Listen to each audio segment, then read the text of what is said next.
So if you haven't realized, we Mass Effect fans have developed a bit of a reputation for complaining when we don't get what we want. Me included. What? No side boob!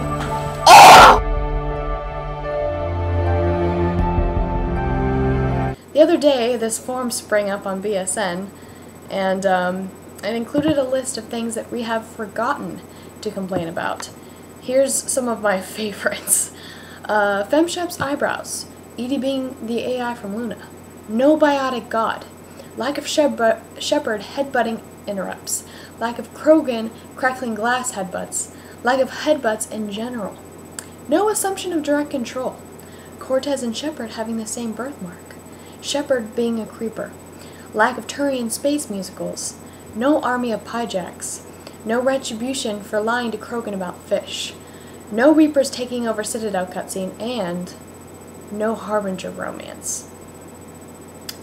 Oh god, the image that last one conjured. Yes, we've all gotten out of hand when complaining about this game, but only because the game is so incredibly good. So it's ironic that one of the best storylines of all time in gaming has the worst ending in gaming history.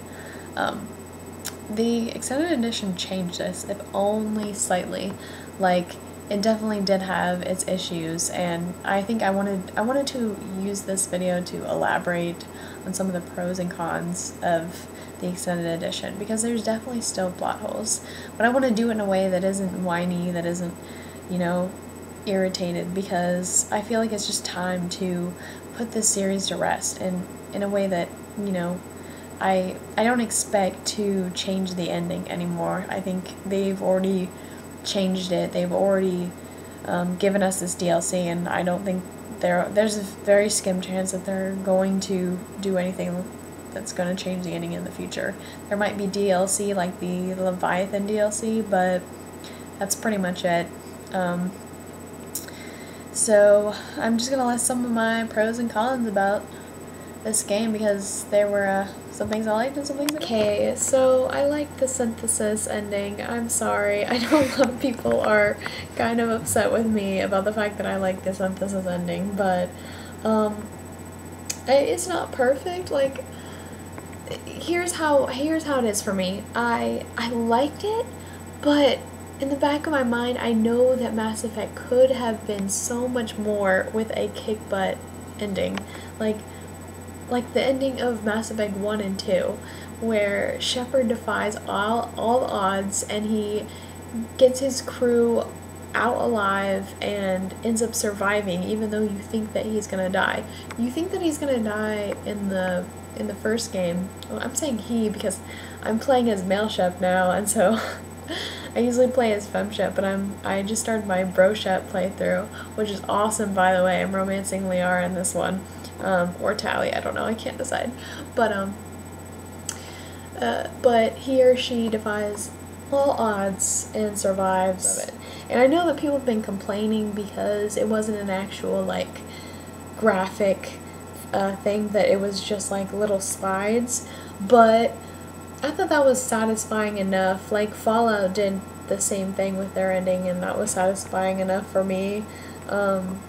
They included everyone, and I think, you know, they could only do so much with giving us a free DLC, you know. I mean, they really did go above my expectations with this DLC, and, you know, I don't know how I really expect them to have, like, this full, like, you know, hour-long or 30-minute long graphic scene. So, I mean, but that's just my opinion. If you really appreciate more of the graphic stuff, like, I mean, I typically appreciate that, but I felt it satisfied my need to see that enough. Yeah, it just, the main thing with the extended edition is it made your choices matter to some extent, you know, because you got to see what decisions you made. I never cry in movies or anything, but I was tearing up at the end of that, and I cried all throughout the third game, but if there was anything that made me cry about the original ending, it was that it was so bad that there were tears of anger. So those were actually tears of sadness in a good kind of bittersweet way.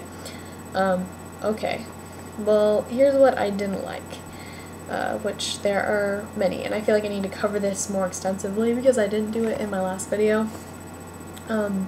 First of all, so many plot holes, and I don't think I can just include them in this one video. Like, I'm pretty sure I'm gonna have to make this into 2 parts because, yeah, I'm not gonna be able to include this. First of all, Harbinger. Someone mentioned this in the comments of my last video. There's no resolution with Harbinger. They didn't add anything. It sounded like they added some speech that Harbinger said, but you can't really make out what he said. I don't know if that was added or if that was originally in it, but you can't put a major enemy in the second game that took up the entirety of the second game and imply in the end of the second game and imply in the Arrival DLC that we're going to have to face him and then not give us that confrontation. It just... What happened to Harbinger? I don't even know. I guess, you know, he blew up and destroy and control. In synthesis, he, you know, became docile, I guess. I don't know. That's unsatisfying. The Catalyst. Okay. I can go on about this one. The Catalyst is logic. What I hated about the ending is that no matter, no matter what ending you pick, if you pick the synthesis ending that is beautiful in a way and has that catharsis that the previous ending lacked, you still have to follow the Reaper's logic, which is completely flawed, by the way.